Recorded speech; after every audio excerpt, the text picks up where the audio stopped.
It may not look like it from the outside, but this could be one of the most important boats of 2022.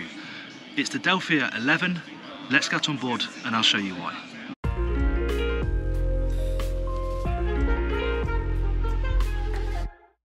This is why this is such an important boat.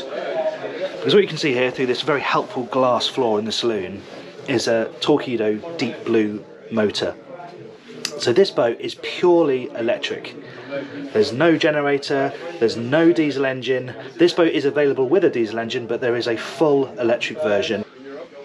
This particular boat, as I said, has the Torqeedo deep blue, and that is a 55.10 kilowatt motor, the equivalent of 80 horsepower, and it's got an 80 kilowatt hour battery bank. Effectively, it's got two BMW i3 lithium ion batteries, and they are what hold the charge and power this electric motor. You can see here you have the 4 domestic batteries, and they are actually served by solar panels, so you can plug this boat into shore power. Obviously that charges both sets of batteries, but you can also charge the house batteries off solar panels just to keep them topped up to run fridges and lighting, etc. If we turn around the other way, you can actually see the shaft there. Now the engine and the motor are in the same position, no matter if you have the diesel or the electric version. And we're going to go and drive the boats tomorrow so we can see in reality what performance and range is like. But it's a full displacement hull, so maximum speed is around 10 knots. Cruising speed on both versions, diesel or electric, is 5 knots. And the key metric to remember that Delphia have been mentioning a fair bit in the presentations we've had today at this press event is that at 4.3 knots, with 20% charge in reserve effectively, the boat has a range of 10 hours or just over 40 nautical miles. Which doesn't sound a huge amount maybe when you first hear it, but if you think about the fact that these boats are completely focused for inland cruising, that actually allows you to cover a lot of ground.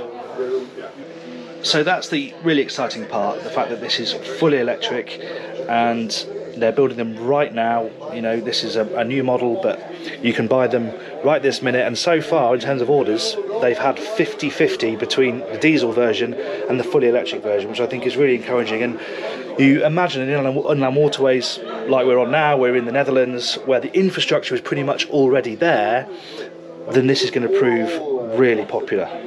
But of course there's a boat attached to all of this technology as well, so while it's quiet, we are at a group press event, so there's lots of other journalists around.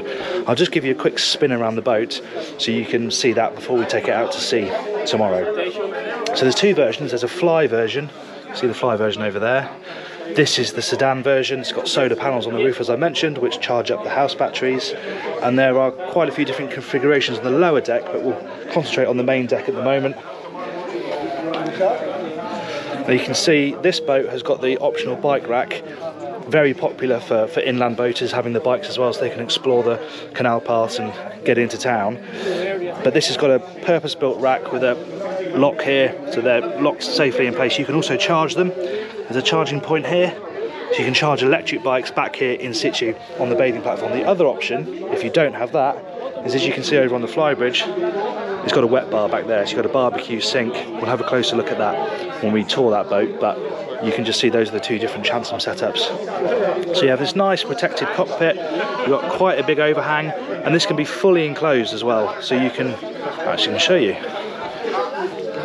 This boat's not actually got them fitted, I'll show them on another boat, but in here you can stow the covers, and you can see there's a runner all the way around here, so you can enclose this area and it becomes part of this main deck living space. And one of the key features of the main deck is that it's completely flat, so it's flat from here all the way forward to the companionway there, so it's very easy to move around this main deck area.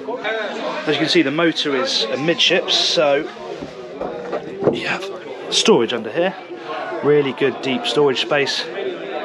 See the steering gear there, but you can put crates down there and store quite a lot of kit down there if you're going to be on board for a long time. Put the Delphia door mat back. There is also storage underneath the bench here, and I like the height of these backrests. You can have a table in here as well, but they're nice and upright, so they should be comfortable if you're sitting there for a long lunch. You've got this pop-up section here, so this is on a gas ram, which opens up this area nicely to the cockpit section. This is bottle storage, It's a bit of a shame that that lid is just loose, but you at least have some good storage space. I should probably mention price. Prices for the electric version start at €265,000 excluding VAT. This particular boat is nearly 420, and it's things like that that don't feel quite right for a €420,000 boat. But the electric technology that comes with this boat does not come cheap. They're building a boat with a lot of technology in it to a price. They're trying to make sure it's good value as possible, given the fact that you have, you know, expensive electric motor battery down there in the engine room. The rest of the layout, relatively formulaic. You've got lots of storage, eye level storage here, microwave tucked away down here. You can have ceramic or a gas hob, so this boat's got ceramic. More deep storage here.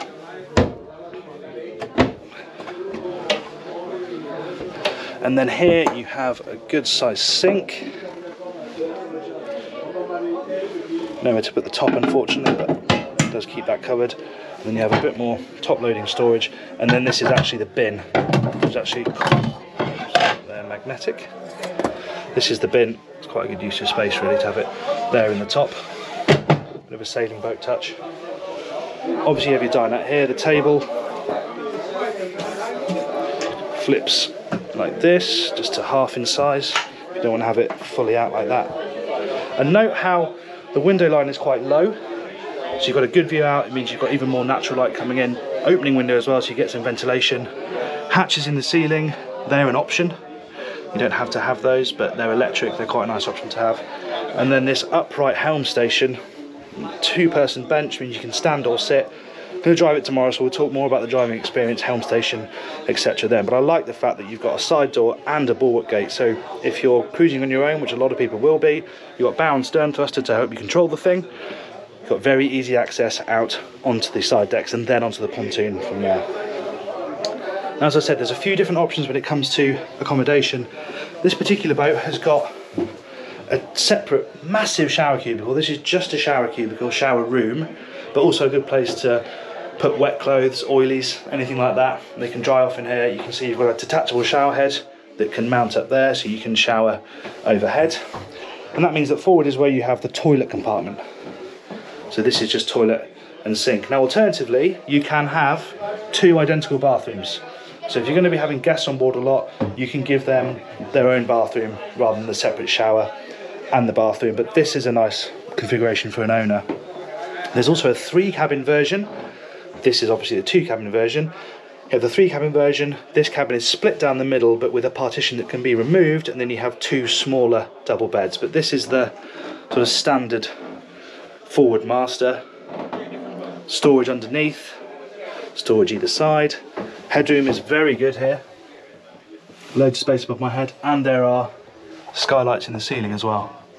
So there's natural light being drawn down.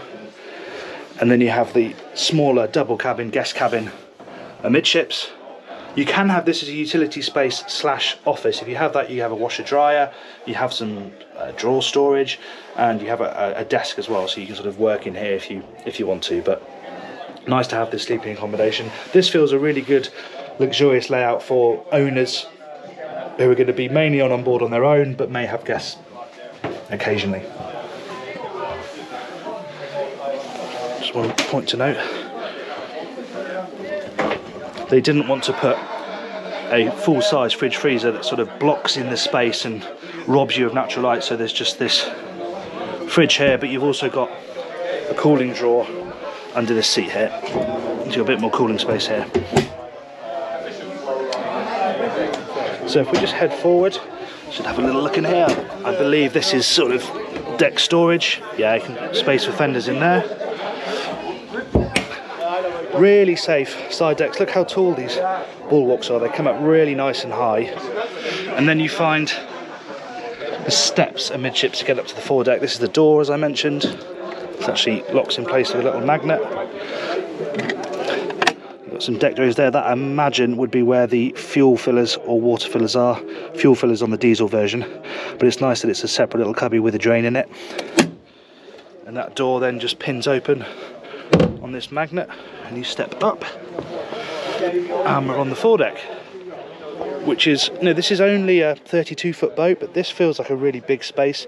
Considering some of it's gobbled up by the skylights, you've still got this nice relaxed seating area with these pop-out tables, bench there so you can face back in. It's all a bit more sociable. This would be a nice place to relax when you're going along on the river. And as you can see on this version, this is another sedan, but it's the diesel version of the sedan. You can see it's got the optional roof rack, which has got the SUP on it. You've also got a nice sunshade here, just attaches to those poles and then onto these eyes here on the coach roof, and you've got a bit of shade here. Same setup over there on the flybridge version.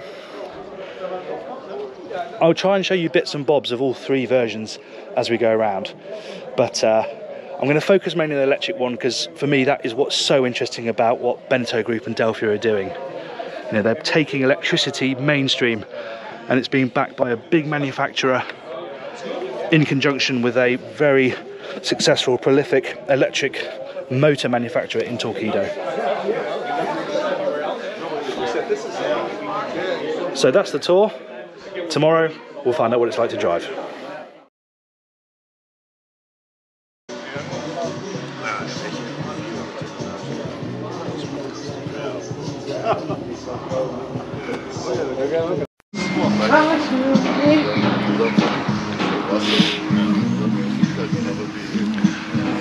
Good morning, it's time to go boating. There's a bit of a wait while the guys get the boats prepped, so I thought while we wait we'll have a look around the flybridge version of the Delphia 11. Let's go. Now there are quite a few differences on this boat compared to the electric sedan that we looked at first. Most notably here you've got the wet bar at the stern, so this is quite a nice touch. You know, it just means that it's not taking up space in the cockpit. You can grill out here your plastic peppers, you've got a sink and you've got a chopping board as well, obviously. So that's if you don't have the bike rack option, you can have that instead. Cockpit obviously very similar, however this has got the table fitted. All fiberglass tables in this boat, in fact there's no real teak. It's either fiberglass deck or you can have flexi teak, but there's no real teak on board, part of their sustainability drive and to keep costs down as well, I assume. And there's somebody photographing the interior, so we'll just carry on around the decks. So very similar to the sedan version, you've got the side door, you've got the side door into the saloon as well. You can really see the glass area as well, runs all the way forward along the side of the coach roof here. And again, a similar setup here at the full deck. Different colour scheme on this boat, blue upholstery, it's got blue interior upholstery as well. But in terms of the layout and design, very, very similar. However, this is where you see the difference of the flybridge. It's still a very low slung flybridge because they still have an eye on air draft. They still want people to be able to use this version in the canals and the inland waterways, but it just gives you a bit more outdoor living space. You see this cushion up here, and that is a walk-through gate in the middle of the windscreen, so you can walk through there and down onto the foredeck without having to go down the ladder aft. Move forward, you've got a couple of cushions here just to add a bit of extra seating. And if you pop this one up, both sides you have access to the anchor locker. You can see here the motor for the windlass, but you can see you've got the control here. Pop that back on. Same on this side, pop of these up. You've got a shallow storage locker here, probably best for putting ropes in, but it has got a drain in there, so if you're putting wet stuff in there it will at least drain out. These are the mounts for the poles if you have the bimini up that we saw yesterday. It is quite annoying that you have to popper these on and off every time you want to open these hatches, 3 separate poppers. It'd be better if it were designed so that you could lift the hatches up with the cushions on, but so be it, we have to popper them on and off every time.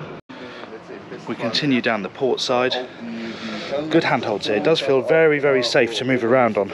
Got nice high guardrails on the outside of the side deck, and you've got a good grab rail here as well. So if you're crewing, 2 of you, then you feel nice and safe moving around, tying on fenders.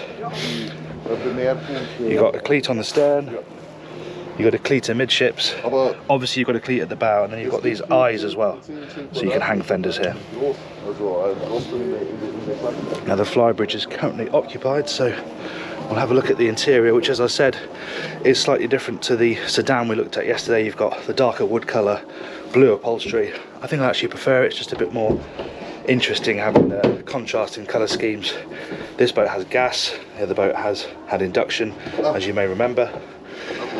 This is quite a nice little solution. You've got all these little tins here that attach magnetically to the aft side of the helm seat. Layout on this boat, in terms of the saloon, is identical to the sedan that we looked at. When we head downstairs, there are a couple of differences. Whereas that boat had the aft shower room, so it was just a shower room. This has got two separate but identical bathrooms. So you have a sink, you have a toilet hidden away down here, you have the shower overhead, which is detachable, and you have exactly the same forward here. Forward cabin is identical. It's got the double arrangement again, and then the double guest cabin amidships. Right, let's check out the flybridge, shall we? That is the key difference between the two versions, for obvious reasons.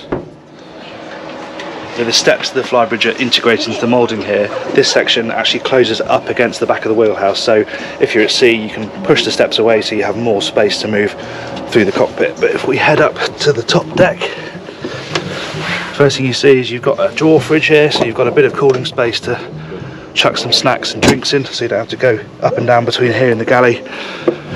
And as I said, they still had an eye on air draft with this flybridge version, so everything is set quite low. All of the backrests all flip down as well, so they all collapse out of the way, which means when everything's down, including the radar arch, you've got an air draft still of just 2.95 metres. It's 2.85 metres on the sedan versions. This helm, you can see, is mounted on gas struts, so you can push this down so that it goes flush with the deck.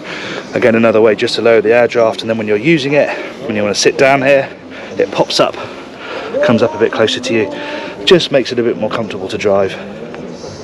Simple dash layout, throttle's obviously here, trim tabs interestingly for a full displacement boat, but they say they have them there for if you really are going at the top end of the rev range, just to stop the bow rising, but I don't imagine many people will be driving this boat like that. Simrad MFD as downstairs, and this is where you can see that walk-through section. So this just folds back, clips in place, and then you can just walk out onto that coach roof area. Use that as a sun pad, somewhere to perch, or just use it to walk down to the foredeck nice and quickly. Same table up here as you've got down in the cockpit, again fiberglass only, and then you have storage underneath all of these seats up here. So it's quite low slung, but there's actually a lot of seating up here, and on a sub 33-foot boat to have this extra outdoor living space is a nice option. However, if you don't think you're going to use that, then of course the sedan version is a good option. One last thing to mention while we're in the saloon is that you can have a high-low table here on telescopic legs, drops down to meet this unit here. There's an infill cushion, so you can have another berth. So in theory, with the 3-cabin version, you could sleep 8 people in proper berths on this boat. The best way to access the engine room is to remove the table. You can see the legs just slot into these mounts on the deck, and then you have the tabletop, so you just quickly take that off and then you can let the hatch rise completely up. So then you have really good access. This is the Yanmar, this is the 150, this one. Yeah.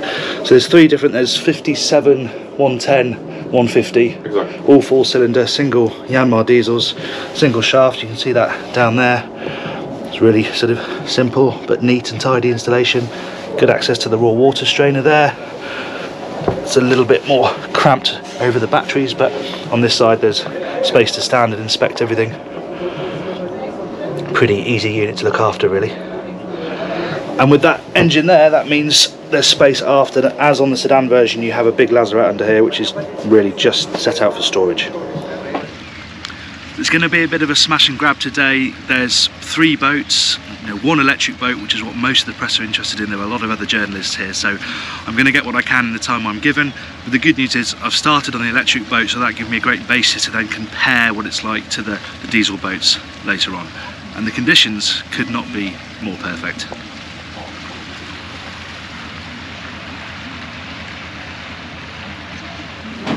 Start procedure, you have a key like you would on the combustion version. You can see the Torqeedo throttle there, bound stern thruster. Obviously it's completely silent. It's just ready to go. The only noise is coming from the bow thruster.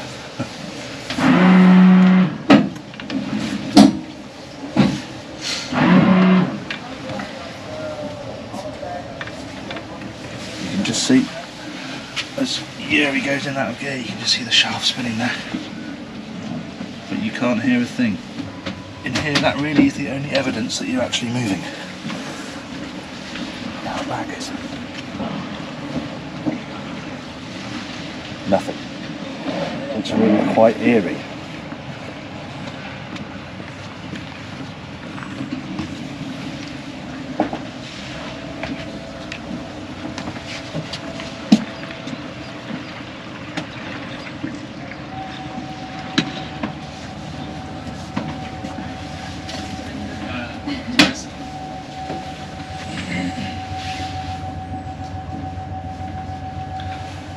Faintest whir as we increase power.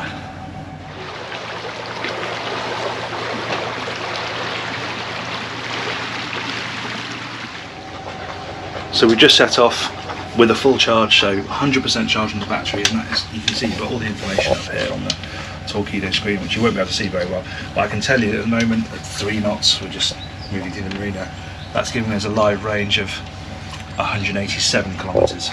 Obviously that's going to change as we change the speed, but it's a good test today because we're starting with a full charge. We're going to go out and do an extended trip so we can get sort of good live feedback as to quite how the range battery charge is affected. It's out here where the electric version just immediately makes sense. It's a very peaceful, still day, and you haven't got that 4-cylinder rumble that you have in the diesel versions. You might be able to pick up a little bit of resonance, and that's actually coming from the propeller on this boat. This is a 3-pot, but they're going to change it to a 4-pot, which they think will solve that issue. But in terms of engine noise, so to speak, there's absolutely none to speak of. All you can really hear is the water rushing past the hull. It's very, very relaxing, and it just makes so much sense. In terms of how you cruise, we're sort of been doing between 4 and 5 knots, and I'm looking at the live range now. That's giving us 96 kilometres of range currently. As I said, we left with 100% charge. We've probably been out for an hour and a half, and we've got 98% charge left. That aside, it feels like a normal displacement inland cruising boat. It's got a keel that runs about half the length of the hull to protect the propeller, so it tracks really nice and straight. You don't have to constantly be adjusting this large wheel, but when you do want to move from side to side, it actually responds really nicely. It's nice to have a big gauge wheel that you can run through your hands really easily. The windscreen is quite a long way from you, and if this was a planing boat that might be an issue, but because the boat just stays dead flat, the view is really good. And of course all that dashboard is just space for accommodation down below, so it's a necessary compromise. The dashboard is really clean, everything's very clearly presented. You've got your main MFD and then you have a separate screen here which is being used for the Torqeedo information. Fusion stereo down here, there's a bit of storage that's detachable down by my knee, and actually the driving position is really good because you can sit comfortably nice and close to the helm, but it has a bolster as well, so if you want to stand, I'm 6'1", there's plenty of space for my head if you want to stand. Of course you've got ventilation from the side door, got ventilation overhead as well, so it's a very flexible driving position depending on how you want to cruise. I should probably mention sound levels because that's quite an important part of this. So we're doing 4.5 knots, which is the cruising speed we've been maintaining most of this trip thus far. And if you let the sound meter drop down,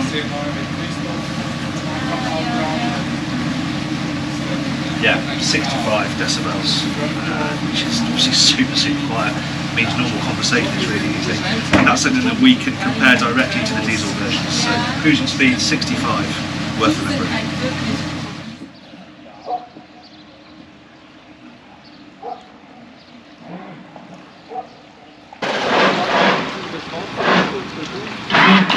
locks is where you need the bow and stern thruster, because they do pack you in.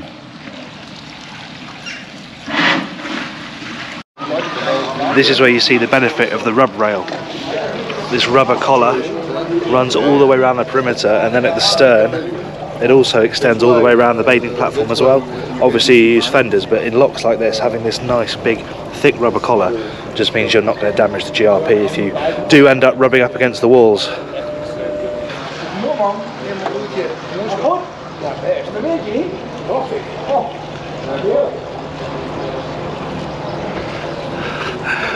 Lockkeeper dangles the clog down, you pop your fee in, and off you go. This is where you really notice how quiet the electric is. We've just been in the lock with the diesel ones and they're chugging backwards and forwards. This doesn't make any noise when you're idling, it's so peaceful, apart from the bow thruster from the other boats. But it's lovely cruising through this really peaceful town. You're not making any noise, you're not disturbing anybody. The boat just sort of drifts in completely silently.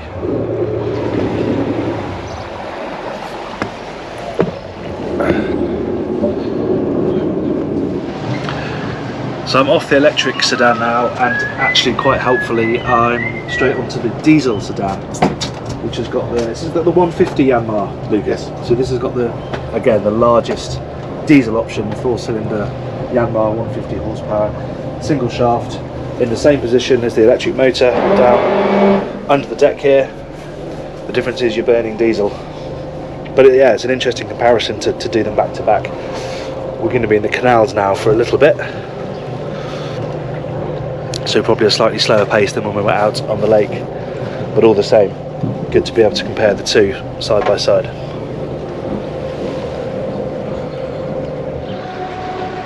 So at cruising speed now on the diesel boat, the sound's going because I'm talking, but actually the sound levels are quite similar at this slow speed, but when you're really going to notice that difference is when you up the revs, obviously, and you get, yeah, there you go.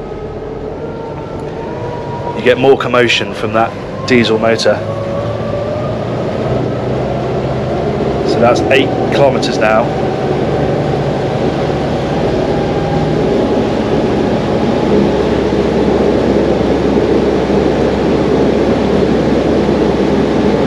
Is that max throttle? No. So that, you know, that wasn't even max throttle, and you can see how the sound levels are going up. Of course, some of that is the noise of the water, but you're also just so much more conscious of what is propelling the boat along on this boat. On the electric version, you're not even really aware that there's anything going on below your feet, whereas you're acutely aware that there is a diesel motor underneath your feet on this version. In terms of the dash, the layout, the helm design, it's exactly the same. Actually, there are a couple of changes. I should mention that these are the first 3 boats off the line, hulls 1, 2 and 3, and they're still playing with some of the final parts of the design. So this one has got these fabric inserts here. You've got the joysticks for the bow thruster, stern thruster on this side rather than over by the throttle. So they're still playing around with the layout a bit, but effectively the configuration is exactly the same and feels very familiar to drive as well. So this is our lunch spot, just off the main canal. Really pretty little village. We've got a pontoon down here where we're going to tie all 4 boats up. See the electric sedan just coming alongside down there.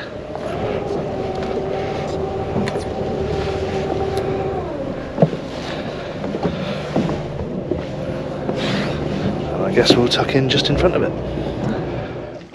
Infrastructure is going to be key to make a success of boats like this electric Delphia, and that's why the Netherlands is such a good place to bring a boat like this, because even here in this really remote picturesque village, the pontoon has a shore power point. So if you bring your own boat here and have lunch, you can just plug in and let the boat charge away while you're having a break, probably top up 20% charge or so while you're having lunch. And I think that's the way to think about it. You're never going to let it run down.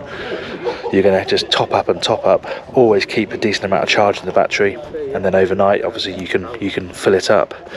And it's why it's going to appeal to places like northern Germany, the Netherlands, Austria, Norway, where the infrastructure is really good. But hopefully that infrastructure will spread elsewhere, and the market will widen. Anyway, that's me done on the Sedan. Now it's time to see what the flybridge is like. Guys, there's a beer in the fridge. Huh? Oh.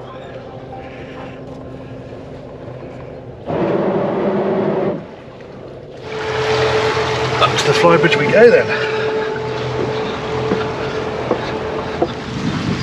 On a day like this, the flybridge version of the 11 just makes so much sense in this glorious weather. You're much higher, so you can see the scenery much better, obviously. Same controls as downstairs, effectively just a much more simple dash arrangement. The dashboard actually clamps down onto the deck, again, to keep the air draft as low as possible, but when you're using it, it pops up on gas ramps and it's actually at a really good level. Throttle's nice and close to me, it's a very comfortable, easy driving position. And one of the key things about the 11 is that on the main deck they want it to be sort of single deck living, no steps. Of course you still get that with this boat, but you have the option of coming up the stairs and having this entirely new outdoor living area that's elevated and just gives you another outdoor socialising space. And of course it's quieter up here because you're further away from the engine. It's not as quiet as the electric version, but still the engine sort of melts back a bit more up here. It's just a very peaceful boat to drive. Something I've noticed about driving the flybridge boat is that it wanders around more. You know, it has exactly the same hull shape with the keel as the Sedan, but of course it has more windage. So I think the boat is just more affected by that. Therefore you find yourself meandering down the canals a bit. So it's slightly harder work from up here on the flybridge than it is on the Sedan because the boat just wanders less. The other thing to think about is that, you know, the electric boat hasn't got it all its own way because this is only consuming 2.5 litres an hour at the 4.5 knot cruising speed, which with a 400 litre fuel tank will give you a range of about 700 nautical miles. So you can cover a lot of ground on this boat without having to fill up with diesel. So, you know, there's still a very good case for the diesel version of this boat in terms of autonomy and range, but really it's the quietness of the electric one that really sells it. And of course there's no maintenance involved with an electric motor at all. You don't have to service it, you don't have to maintain it. You know, compared to the diesel engine, there's absolutely no maintenance schedule at all. They guarantee the ranges, Torqeedo guarantee the ranges for 9 years. That doesn't mean they fall off a cliff after 9 years, but that just means those sort of peak range numbers that they give as new, they'll only guarantee for 9 years. But you're probably looking at 20-25 years of regular use before you need to even think about actually replacing the battery bank. But that's just food for thought between the two different methods of propulsion.